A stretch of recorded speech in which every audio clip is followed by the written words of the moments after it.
Good morning, Claire Unit Hampton. Welcome back to week 5 of distance learning. Today we're going to read 2 chapters of our book, Sideways Stories from Wayside School. Your thinking job is to think about how the characters changed in each chapter.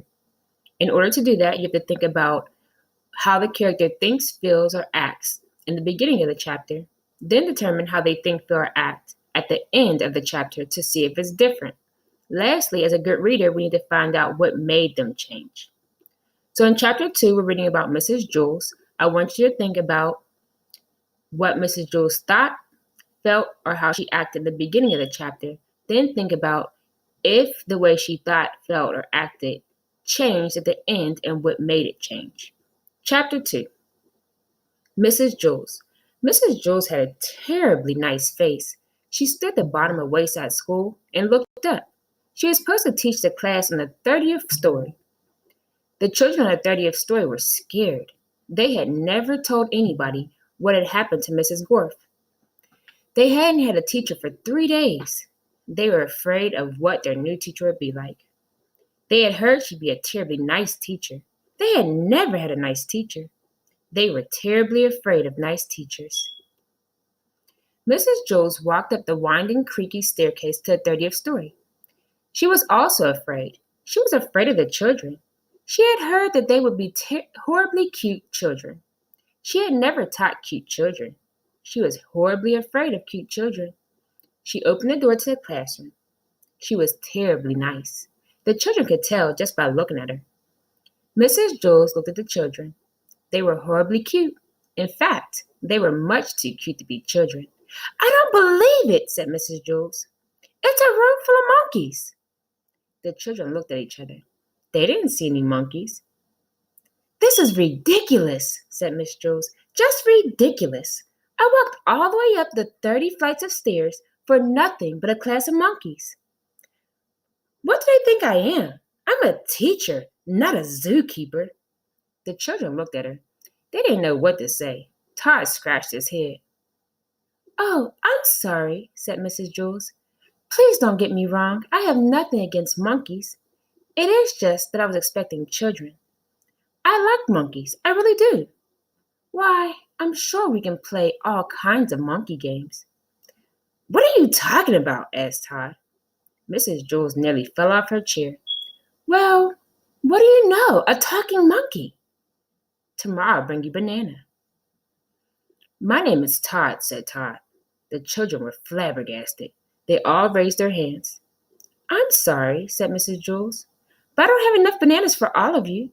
I didn't expect this. Next week I'll bring in a whole bushel." "I don't want a banana," said Calvin. "I'm not a monkey." "Would you like a peanut?" asked Mrs. Jules. "I think I might have a bag of peanuts in my purse. Wait a second. Yes, here it is." "Thanks," said Calvin. Calvin liked peanuts. Allison stood up. "I'm not a monkey," she said. "I'm a girl. My name is Allison, and so is everybody else." Miss Jules was shocked. "Do you mean to tell me that every monkey in here is named Allison?" "No," said Jenny. "She means we are all children. My name is Jenny." "No," said Mrs. Jules. "You're much too cute to be children." Jason raised his hand. "Yes," said Mrs. Jules. "The chimpanzee in the red shirt?" "My name is Jason," said Jason, "and I'm not a chimpanzee." "You're too small to be a gorilla," said Mrs. Jules. "I'm a boy," said Jason. "You're not a monkey?" asked Mrs. Jules. "No," said Jason. "And the rest of the class, they're not monkeys either?" asked Mrs. Jules. "No," said Allison. "That is what we've been trying to tell you." "Are you sure?" asked Mrs. Jules. "We'd know if we were monkeys, wouldn't we?" asked Calvin. "I don't know," said Miss Jules. "Do monkeys know that they are monkeys?" "I don't know," said Allison. "I'm not a monkey." "No, I suppose you're not," said Mrs. Jules. "Okay, in that case, we have a lot of work to do. Reading, writing, subtraction, addition, spelling. Everybody take out a piece of paper. We will have a test now." Jason tapped on the shoulder. He said, Do you want to know something? I liked it better when she thought we were monkeys. I know, said Todd. I guess now it means she won't bring me a banana. There'll be no talking in class, said Miss Jules. She wrote Todd's name on the blackboard under the word discipline. That's the end of chapter 2. Mrs. Jewell was kind of crazy if you ask me, or maybe she was just a bit confused. All right, time to stop and jot. Take out a piece of paper and a pencil and write down your answers to the following 3 questions. Number 1, what did Miss Jewell think about her students and how did she act in the beginning of chapter 2? Number 2, what does Mrs. Jewell think about her students and how does she act at the end of chapter 2? Has her behavior changed? Number 3, what caused Mrs. Jewell to change? After you're done writing the answers to your questions, press play for chapter 3.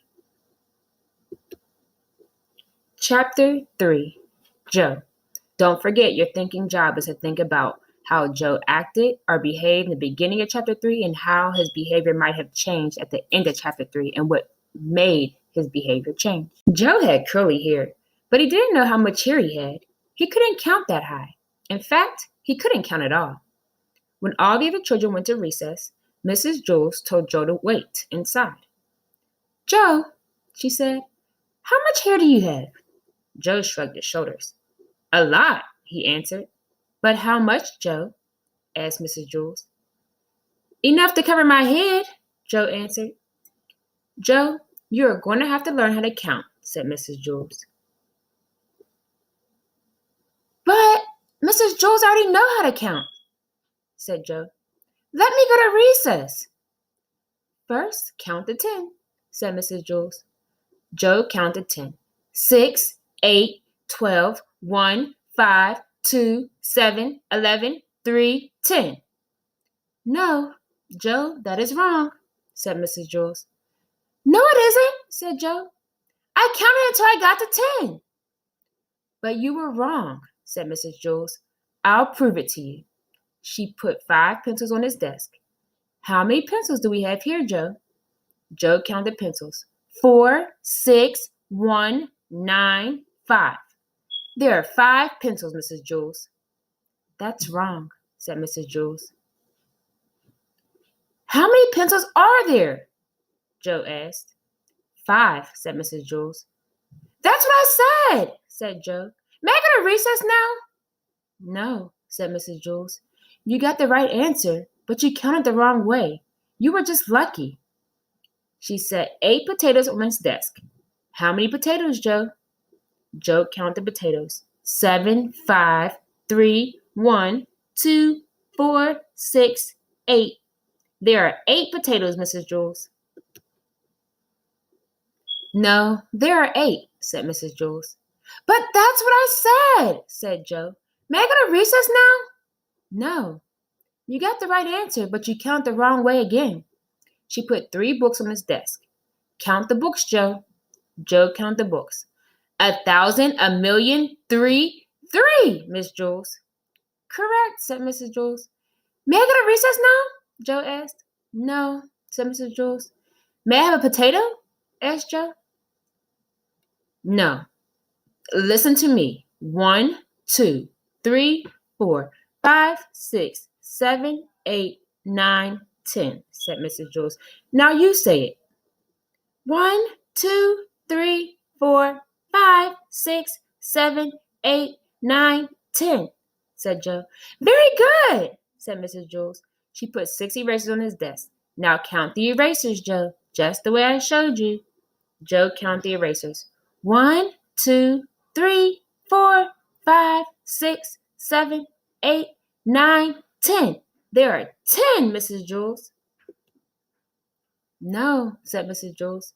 Didn't I count right? Asked Joe. Yes, you counted right, but you got the wrong answer, said Miss Jules. This doesn't make any sense, said Joe. When I count the wrong way, I get the right answer. When I count the right way, I get the wrong answer. Mrs. Jules hit her head against the wall 5 times. How many times did I hit my head against the wall, she asked. 1, 2, 3, 4, 5, 6, 7, 8, 9, 10. You hit your head against the wall 10 times, said Joe. No, said Mrs. Jules. 46195. You hit your head 5 times, said Joe. Mrs. Jules shook her head no and said, Yes, that is right. The bell rang and all the other children came back from recess. The fresh air had made them very excited, and they were laughing and shouting. Oh, darn, said Joe. Now I missed recess. Hey, Joe, where were you? Asked John. You missed a great game of kickball. I kicked a home run, said Tom. What was wrong with you, Joe? Asked Joy. Nothing, said Joe. Mrs. Jewel was just trying to teach me how to count. Joy laughed. You mean you don't know how to count? Counting is easy, said Mauricia. Now, said Mrs. Jewel. What's easy for you may not be easy for Joe, and what's easy for Joe may not be easy for you. Nothing's easy for Joe, said Mauricia. He's stupid. I can beat you up, said Joe. Try it, said Mauricia. That'll be enough of that, said Mrs. Jules. She wrote Mauricia's name on the blackboard under the word discipline. Joe put his head on his desk between his 8 potatoes and 6 erasers. Joe, don't feel bad, said Mrs. Jules. I just don't get it, said Joe. I'll never learn how to count. Sure you will, Joe, said Mrs. Jules. One day it will just come to you. You'll wake up one morning and suddenly be able to count.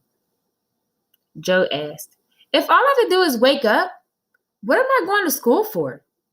School just speeds things up, said Mrs. Jules. Without school, it might take another 70 years before you wake up and are able to count. By that time, I may have no hair left on top of my head to count, said Joe. Exactly, said Miss Jules. That is why you go to school. When Joe woke up the next day, he knew how to count. He had 55,006 hairs on his head. They were all curly. That's the end of chapter 3. I hope you enjoyed the chapter on Joe. Here's your exit task. Draw a character map for Joe like the one you see on the left of your screen. Make sure in your drawing you include how Joe acts, thinks, or feels at the beginning of chapter 3, how Joe acts, thinks, or feels at the end of chapter 3, and what caused Joe to change. I look forward to seeing your work. Don't forget to take a picture and send me it via text or Instagram. Have a great day.